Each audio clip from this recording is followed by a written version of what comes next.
Good afternoon and welcome everyone to Center for Spiritual Living Ocala. I am Reverend Cindy Grimes and I am so glad you chose to spend your afternoon with us today. And we have a great program. We've got some awesome panelists lined up to have our discussion today. And I'm just excited to share. It seems that our topic for the month, we are talking about grief as an act of revolutionary love. And we are doing the work of Valerie Kaur, and her book is called See No Stranger. It's the Revolutionary Love Project, and we will be following that work throughout the rest of the year. And so last week was Easter. I wasn't here.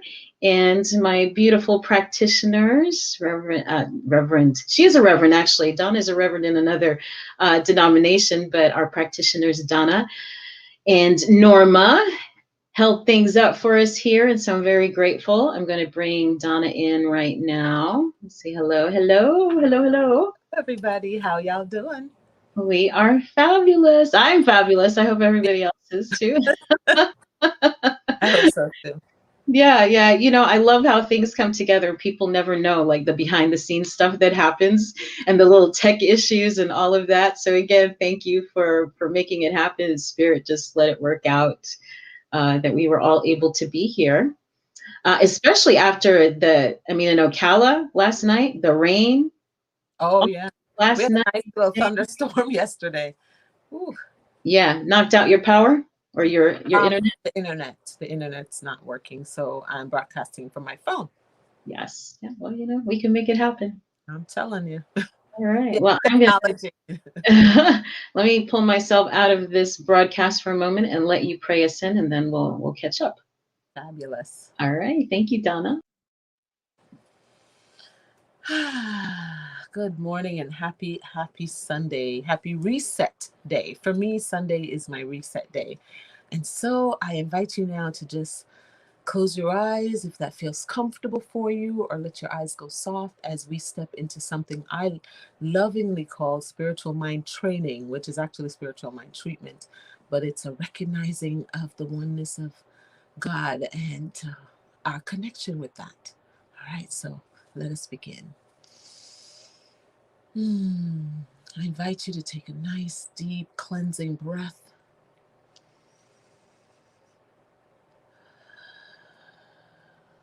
Become anchored down in your seat or your couch or your bed, wherever you are right now as you're listening.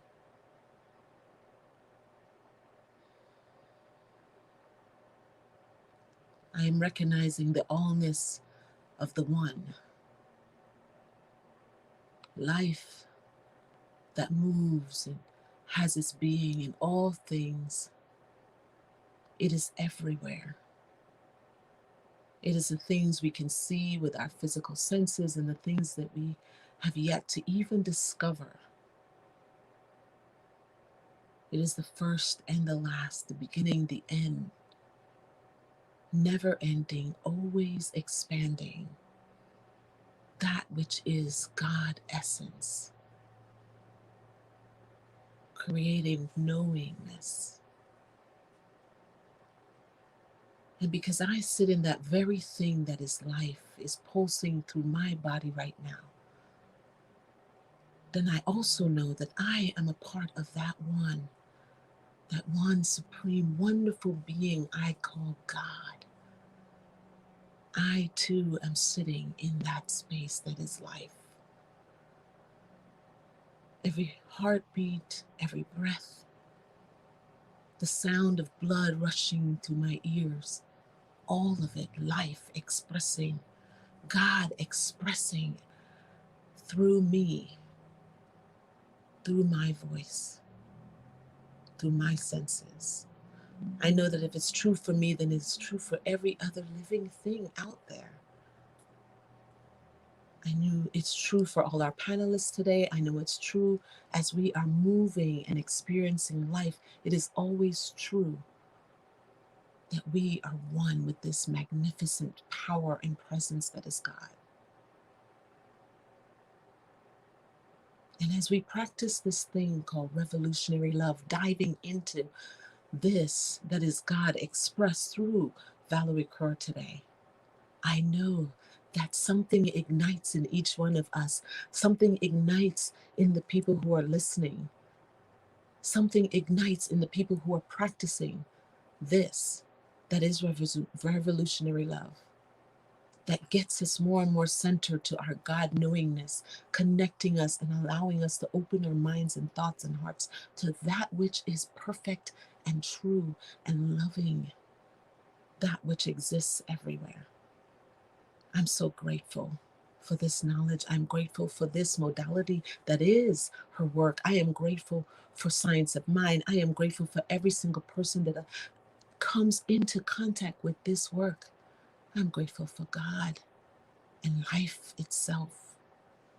And I release all my thoughts, all my words, all my cares, all my joy, all of my being back into that wonderful fertile field that we call the law, and releasing it, knowing that it's already done. So it is. Amen. Ashe. Amen.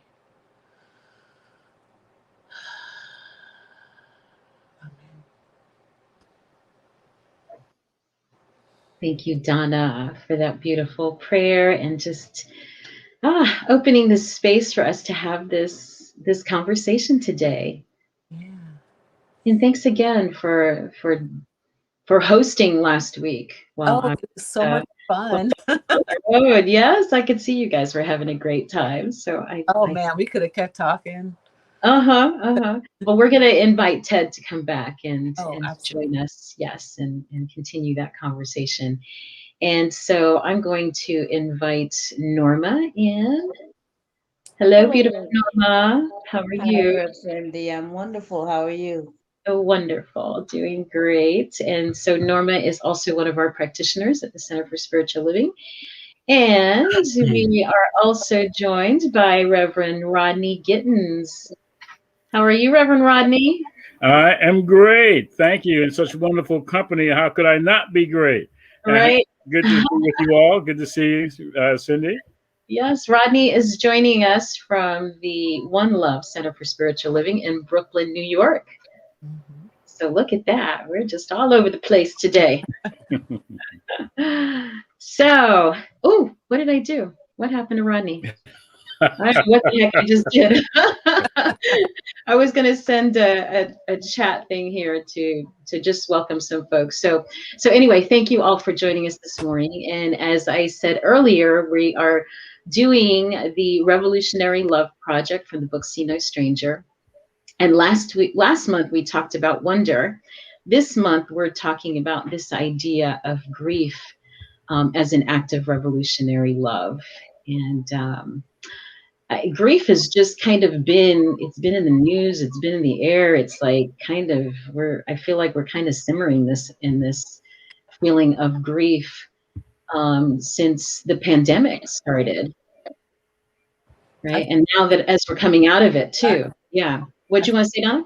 I think even before that, we were in a heightened sense of, awareness. There was so much going on, and then all of a sudden, whammo, the grief just came with the pandemic. So it was like building. It was like that last thing. Yeah.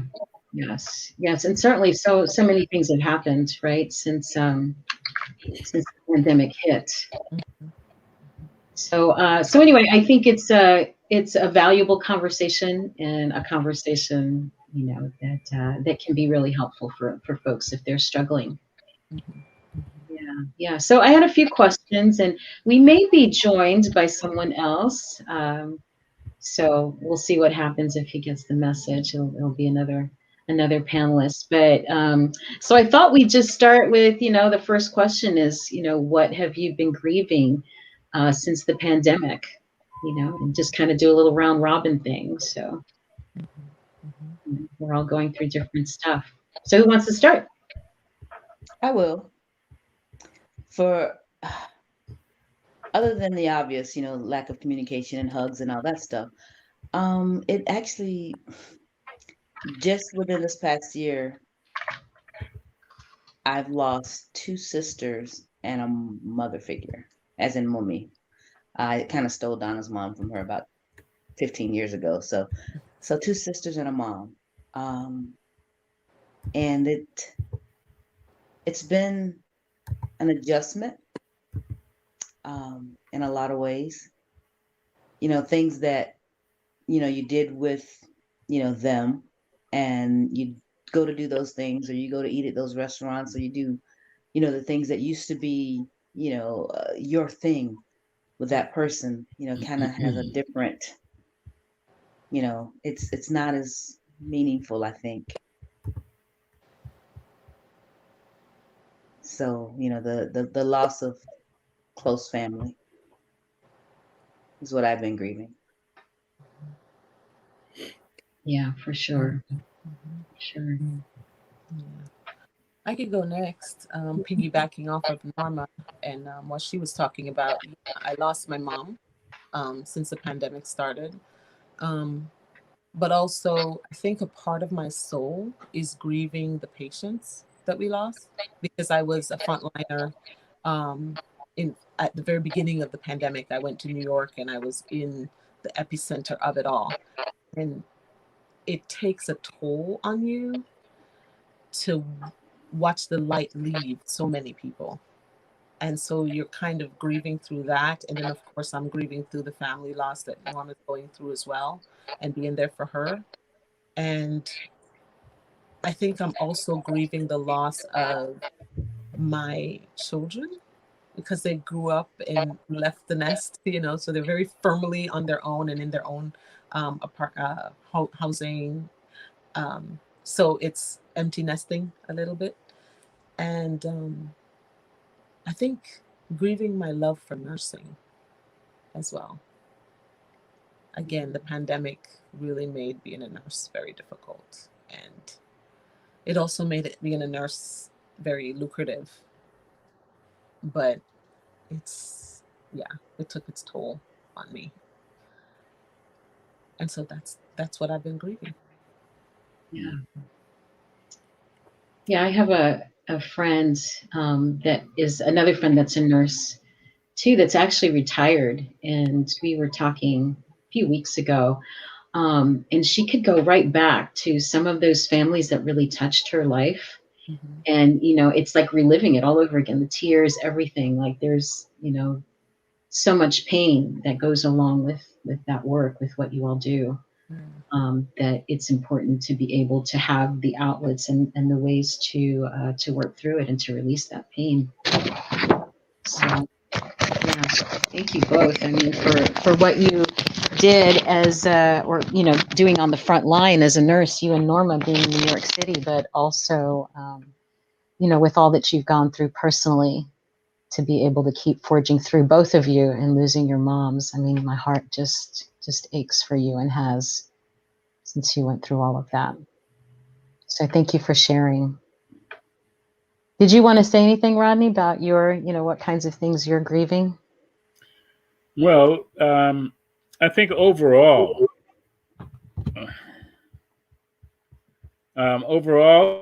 I'm feeling grieving the loss of freedom, which encompassed a number of things. A friend of mine made a transition in June of last year, well into the pandemic. However, it wasn't due to the pandemic. She couldn't get to her doctor. And for her, she had cancer treatments, and she was pretty much doing well. And then for months, she wasn't able to get to her doctor, and the cancer came back, and in a very short amount of time, she had passed away, like right before her birthday. And I think my grieving was that I hadn't made contact with her sooner. We had a plan to talk and do things together, and I didn't contact her before. And so I was kind of feeling a greater sense of loss out of, of course I did. How could I know? But there was a sense of responsibility for, like, oh, if only I could have, or I wouldn't feel so bad. if at least I had made contact earlier. So we didn't have the freedom to be together, and I didn't have the freedom to just be out and do the things I like to do. And so of course that's still still pretty much present. So it's like an open wound as far as grieving is concerned, because there's no it's not we're not in the solution of it actually yet. I mean, it's not done. It's ongoing.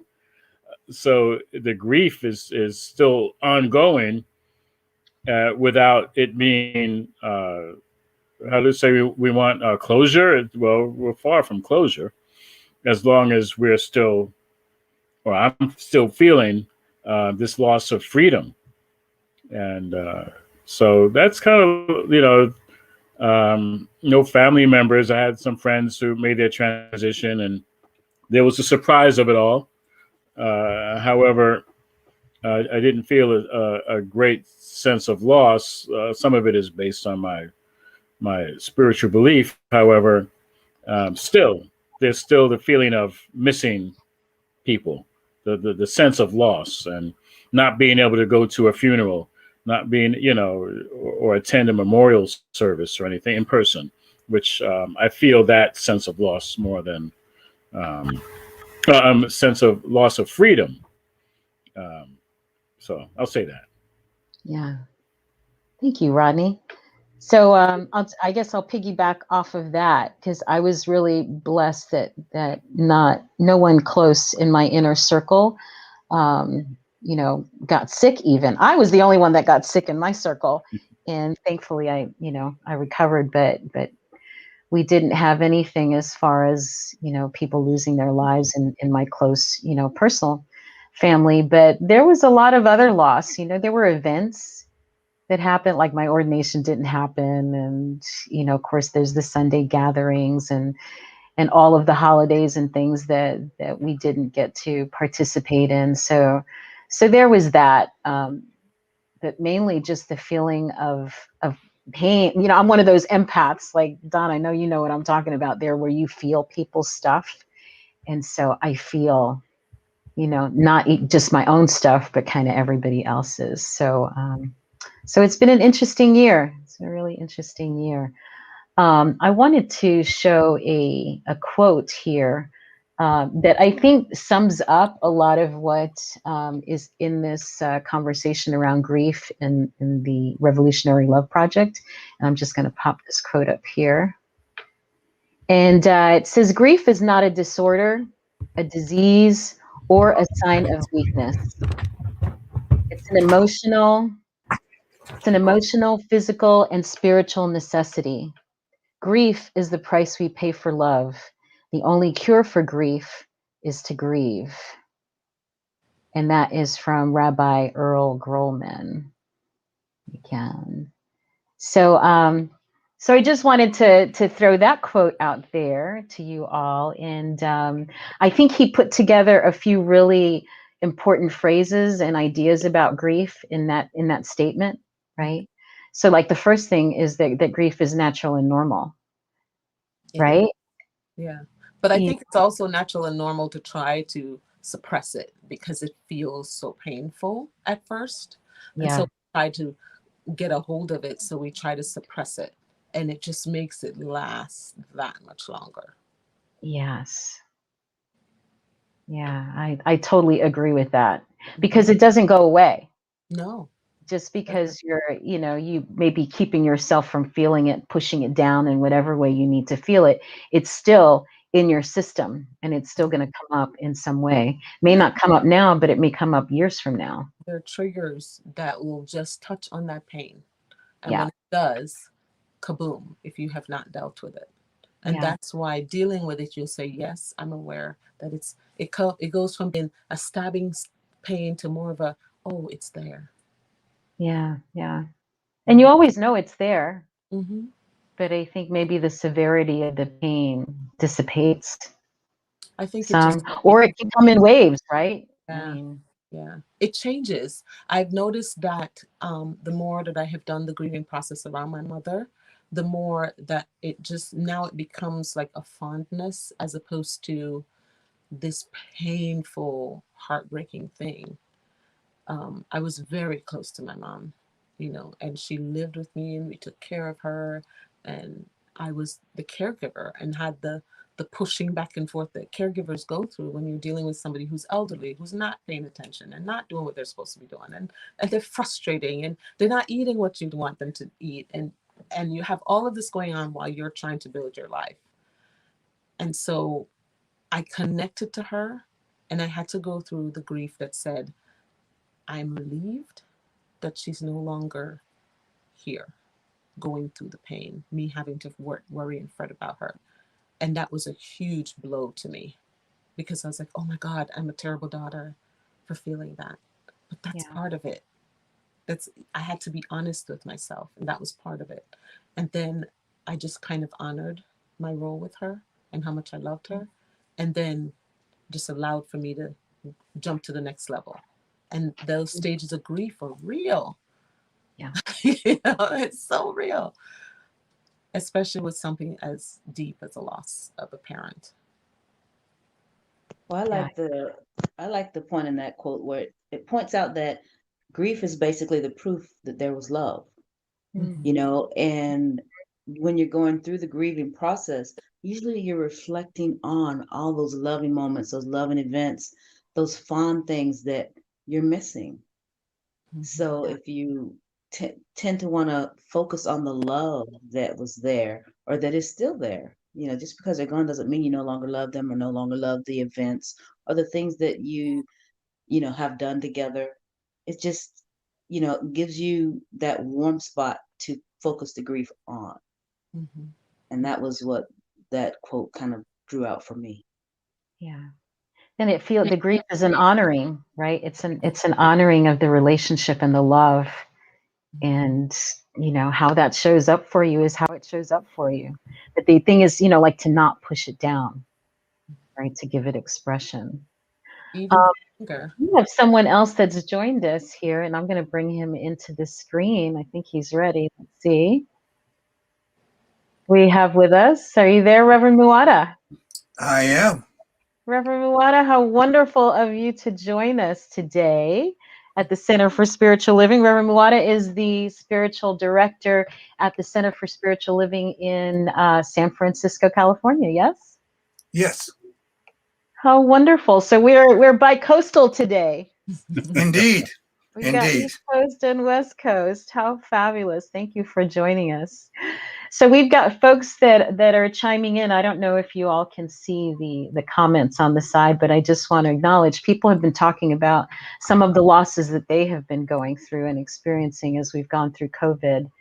And, people losing family members and, like Rodney said, ways of life and events and so much pain really that we're in, that's necessary and is just part of where we are. And so my hope is that in this conversation that maybe people will have more comfort in realizing, just let it be what it is, right? Stop trying to push it down, pretend that it doesn't matter or that you're going to somehow get over it by ignoring it. And give it some expression. So Reverend Muada, I don't know if you saw the quote here. I'm going to put it back up again and see if you want to add something to this conversation. That grief is not a disorder, a disease, or a sign of weakness. It is an emotional, physical, and spiritual necessity.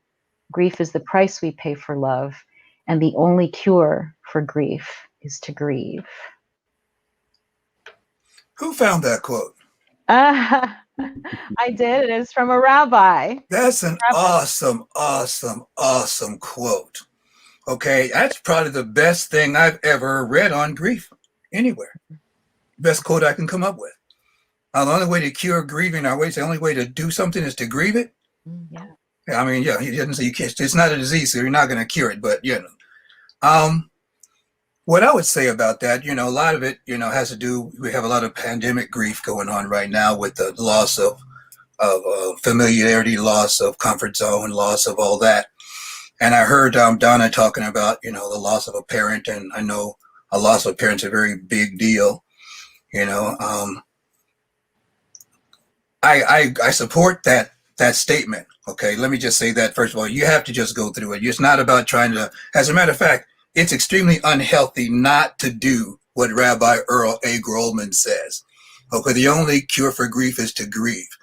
Okay, it's extremely unhealthy not to grieve, and so I encourage people to grieve as often and as intensely as they can, because it helps to get that angst out. And when we get the angst out, it leaves what's been there the whole time. And that's the love we have for whatever the circumstance we're grieving. Okay. He says in that quote, it's the price we pay for love. So the mere fact that we're in grief is a blessing, because it means we've been loved. And as they say, and I've lived to see this in my own life, it's better to have loved than lost than to have never loved at all, because love is just that amazing. As a matter of fact, I used to fall in love as often as I could. I didn't care how bad I got hurt at the end. Okay, it was always worth it to me. Badly I got hurt. I don't care. Women say, I don't like you. I don't care. I get to love you anyway, and you can't do anything about it. I'm not stalking them. Okay, these are my feelings, and you don't get to dictate how I feel. It doesn't depend on how you feel about me. But the thing I would add, if I was going to say something about it, I love this quote so much, I got to get that one. To me, the most profound grief, I haven't lost a child, and so I imagine that would be, except, just the kinds of losses you experience when you're trying to, bring children to the world very early. We lost a child or two, but as far as a child that's, a fully endowed present being, that's never happened. But I can speak to this one. Betrayal is the biggest grief factor I've ever experienced in my life. You lose your parents once, you lose your parents twice, maybe. If you got some foster or step parents, you might lose them more often. But betrayal can just visit at any time, under any circumstance, through any means. And we're usually caught blindsided. It's like we know our parents are going to die. We know all these other things, but we don't expect betrayal. And it's one of those things about the four agreements, say, don't take it personally. Well, if you're feeling betrayal, too late. You're taking it personally. And so I'm not talking about myself, okay? I'm talking about myself, and so I recognize, that the biggest issue I've had in my life, where I've been the most unforgiving, has been betrayal. And so I've been really working hard on this idea of betrayal. That someone could violate my personal space in such a fashion. And I had my original Science of Mind teacher, Dr. Ernie Forks. I was going through a crisis. At least I thought it was a crisis. Probably was minor to other people's lives. And I was really upset about it. And I kept saying to him, no, that's a different story. This is, ministers, we get them straight. It's still relevant, but not as relevant as what I'm about to say. I was really disappointed. It's the same scenario with a different piece of advice he gave me. The first one was that I kept saying it doesn't have to be this way, which is also relevant for grief. That's the denial. It doesn't have to be this way. And he said, well, what you're admitting when you say it doesn't have to be this way is that's the way it is, which was really a profound thing for me to finally get to. Because, saying that's the way it is seems you're on a loop. Saying it's not supposed to be this way, you're on a loop. And if you were just saying, instead of that's not the way it's supposed to be, it shouldn't be this way, you're saying this is the way it is, then we would have a better perspective on how to handle that problem. We're still stuck in a paradigm that we are trying to support that's not there. And so that's the first thing he said. He says, the reason why people let you down, the reason why people let you down is because you get too heavy for them to carry. Ooh. And I'm saying, what? And I get it. It's like you have an expectation of them that does not meet who they are. Yeah. And they got tired of trying to live up to your expectation of who they are. And finally, they might not have meant to. Their true self eked out. And how dare you show me who you really are when I already have a role for you in my... in my Well, world. So yeah. I find betrayal to be the hardest thing to forgive, and it's the deepest grief I've ever had. Mhm. It's the Yeah. deepest grief I've ever had. Betrayal was worse than my father dying. It Yeah. was worse than that. Well, that's interesting because biblically, Jesus faced a pretty rough betrayal, and look how that turned out. Look how that turned out. He had a heavy cross to bear. And here's the thing, and this is the part that'll mess with people if you're not really into our philosophy. Judas and Jesus both had the same destiny.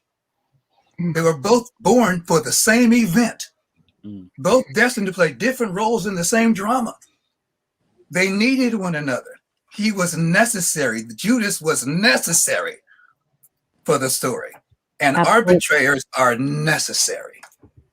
And so that brings me to the next question is Okay. then, what is the value of grief? Right? I mean, it's so uncomfortable. It just, it's just something we don't want to feel, we don't enjoy, but then what is the value of it? It forces us to look at it. Or else we would have just buried it and not learned a lesson. It forces us to look at the burning man, or look at the thing, feel this thing, because then you can get the lesson and the joy and the juice that needs to come from that to its most ripened. Yeah. And I think we were talking about the pandemic before, and for me, the pandemic was this huge betrayal too. For sure. A betrayal on the way life's supposed to be. Mm-hmm. Stuck in that old paradigm again. Mm-hmm. For sure. So our expectations are dashed. Things are like, that's another whole thing to grieve, right? My life isn't supposed to look like this. This wasn't supposed to happen to me, right? It wasn't supposed to turn out this way. And so we would grieve what coulda, shoulda, would have been.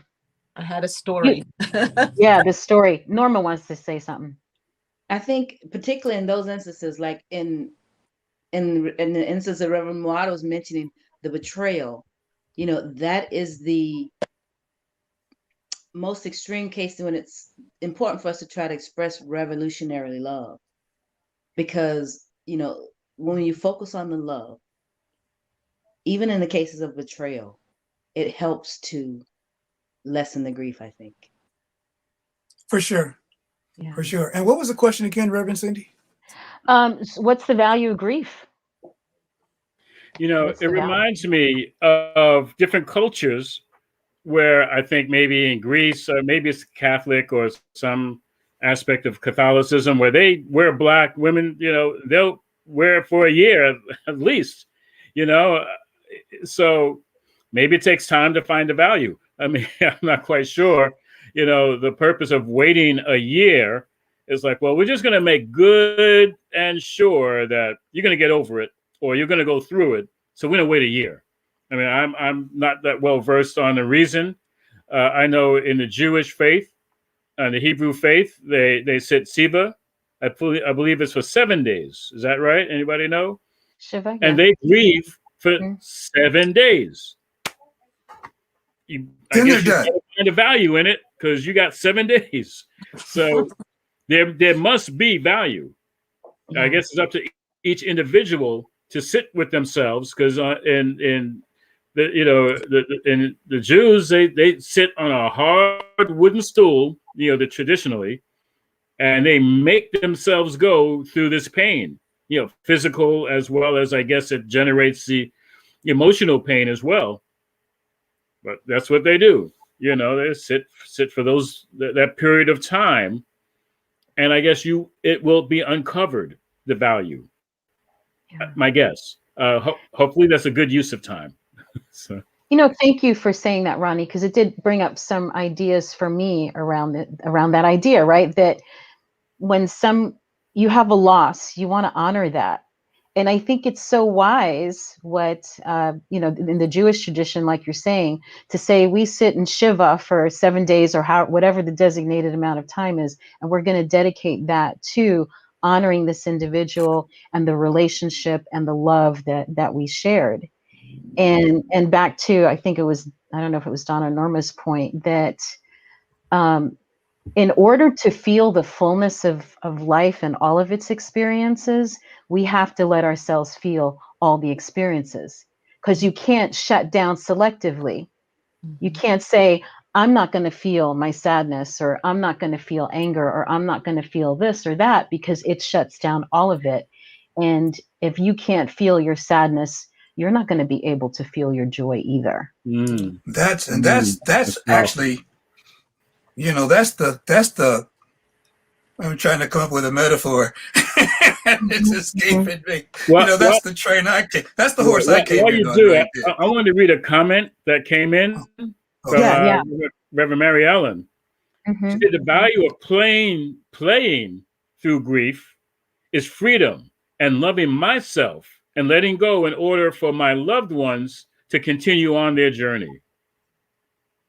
That's a very good point, because I don't know about this. I'm not conceding my ignorance, but I've actually heard cases where people were grieving in such a fashion that they were visited by the person who has moved on and basically said, would you cut that out? Actually, what am I talking about? That happened to me. Dang, I forgot all about that. Yeah, that happened to me before, where the person comes up and says, hello, I'm trying to leave here. And, but for me, the value of is, and I think Norma said it. I keep agreeing with Norma. What is this? She's in my head. To me, it's like my grief is indicative of my love. And as deep as my grief is, that's how deep my love goes. And I don't even know how deep my love goes if I don't have grief. Because when we're in love and when we're being loved, we're just in the happy, everything is great phase of it. And we don't have to go very deep, and we don't go that deep. We're willing to, but you don't have to. But when betrayal sets in, or there's a loss, or there's, where you have to feel what you're feeling. I think grief is actually the love that's always been there, that now we have a tendency to believe is gone. And because we believe it's gone, we have a void. It's like an ache where the love used to be. But for me, the trick is knowing that I couldn't feel this pain if I didn't love all the way down here where the pain is.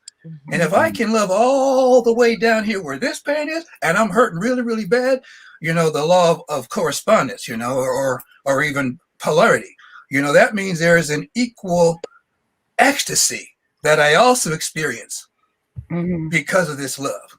And so when I plunge deep into my grief, that's only because I was way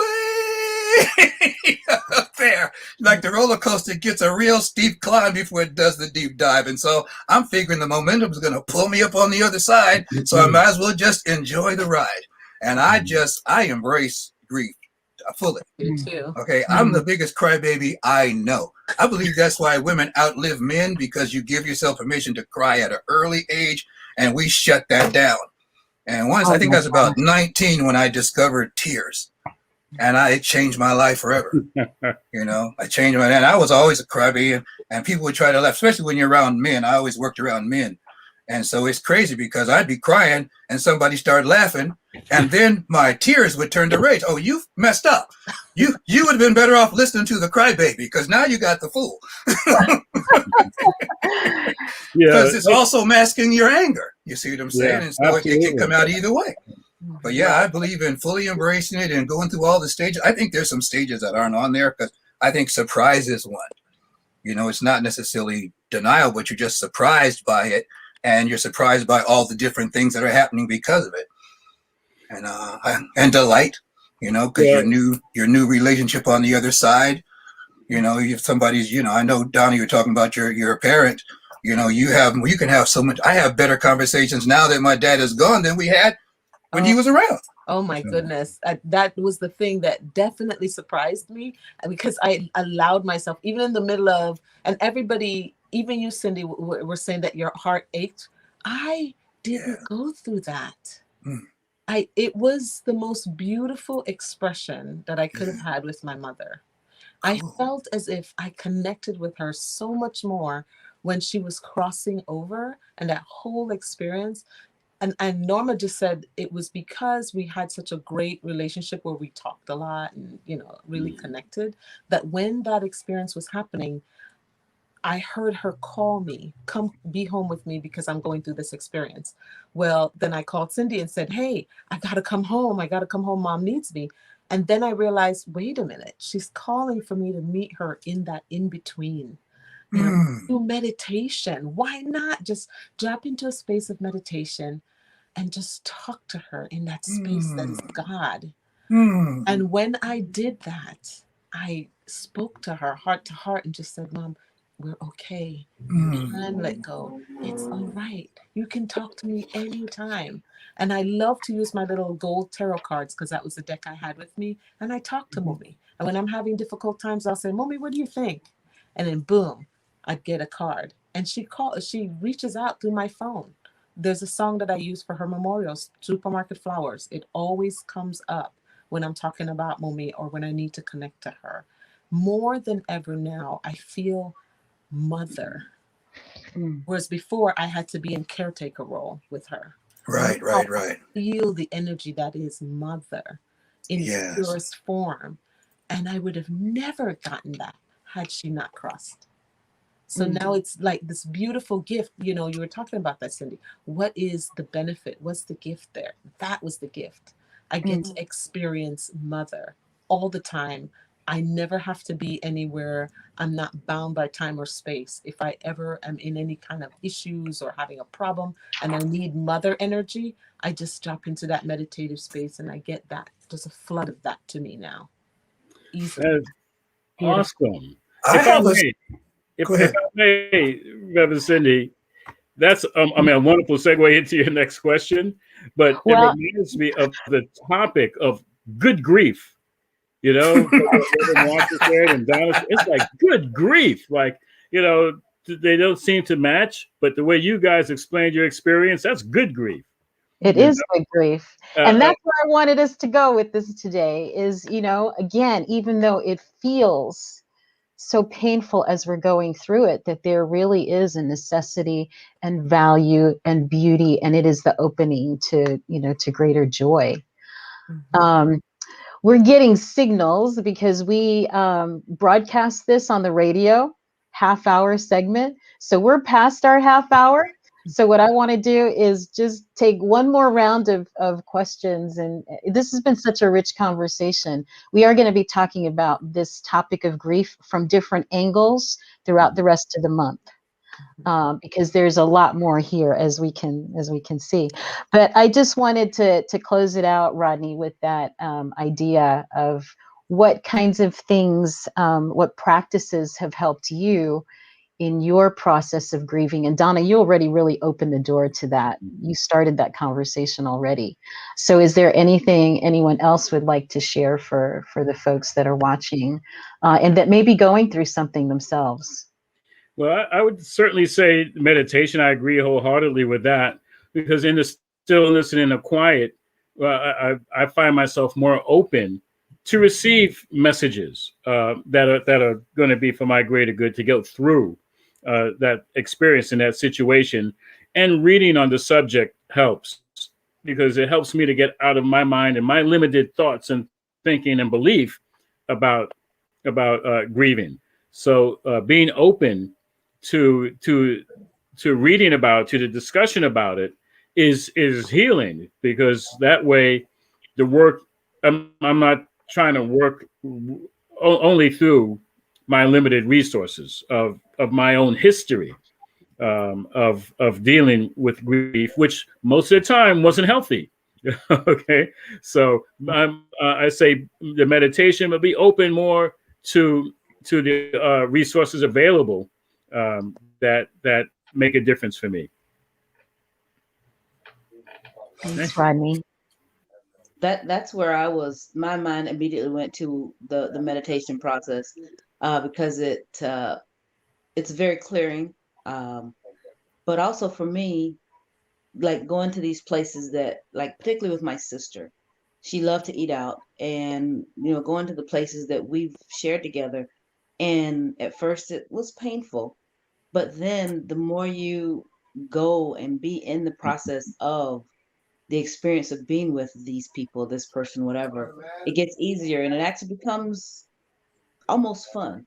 Not to the fun part yet, but almost. Yeah. It's honoring. It's an honoring, right? I wanted to, so I would add, like you're saying, Norma, some kind of ritual. Right? I think that's part of why we have memorials and things like that, and also why this past year has been so difficult, because we couldn't gather, in our grief, because of COVID restrictions. But I think rituals that we can do, setting the table for that person, lighting a candle, in their name, taking a designated amount of time, to just be with that, like, I'm going to spend the next hour just thinking about this person. I'm going to cry and I'm going to dance and I'm going to do whatever I need to let it move through my system, and give yourself the space to do that. So that's something that I would add. Do you For have sure. anything, Reverend Muada? Well, everything that has been shared, for sure. And I would add, find yourself a good grief support group, because it helps to be around people who are also going through the same thing. It helps to cry when you're in a room full of people who are crying. It gives us permission to be angry when we're in a room full of angry people, and so you want to be in a place where you can feel that people understand what you're going through. But my number one thing that I do, the Bible says love is as strong as the grave, which means it doesn't stop just because somebody dies. And we believe in the eternality, the immortality, and the continuity of the individual soul forever and ever expanding. And so based on that and my own personal experience, I've just learned to speak in present tense about the people who've moved on and treat them like they're still here. And to recognize it, I have access to them and I can talk to them and still receive their counsel, that they're near me. I've had different situations where I felt like they came and visited with me. But the number one thing that really helps me also is when I'm really missing them, I'm really sad.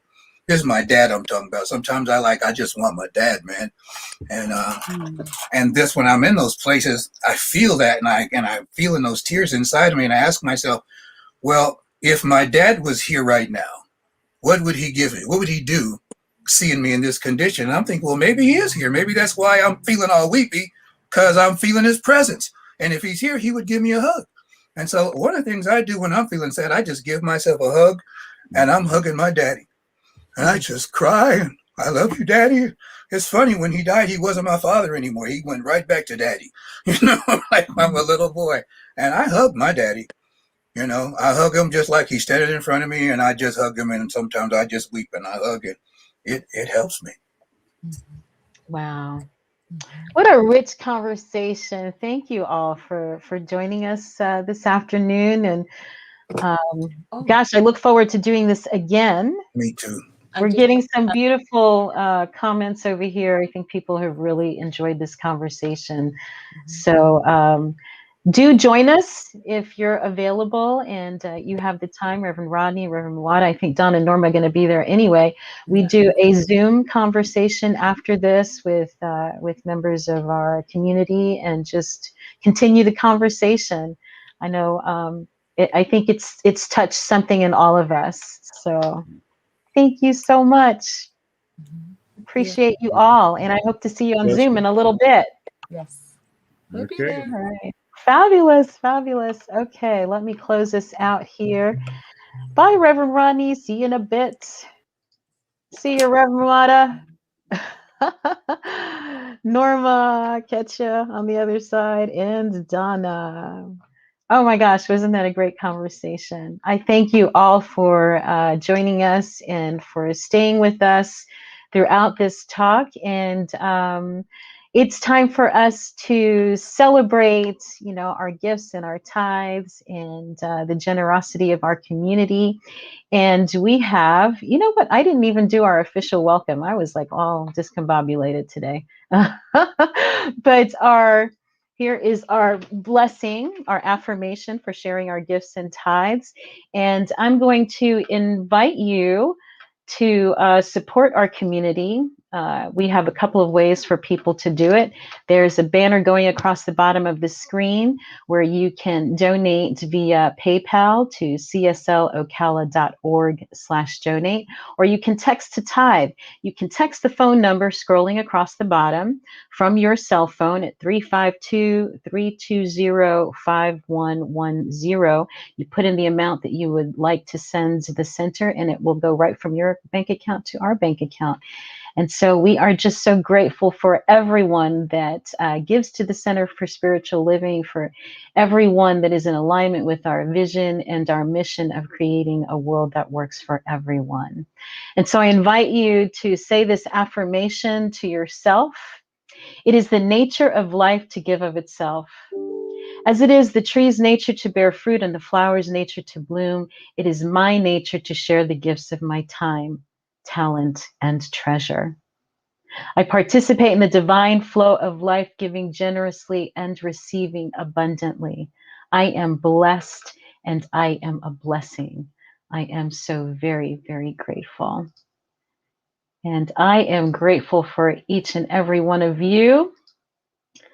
We will close out with a prayer from James Dillett Freeman. It's called the Prayer for Protection.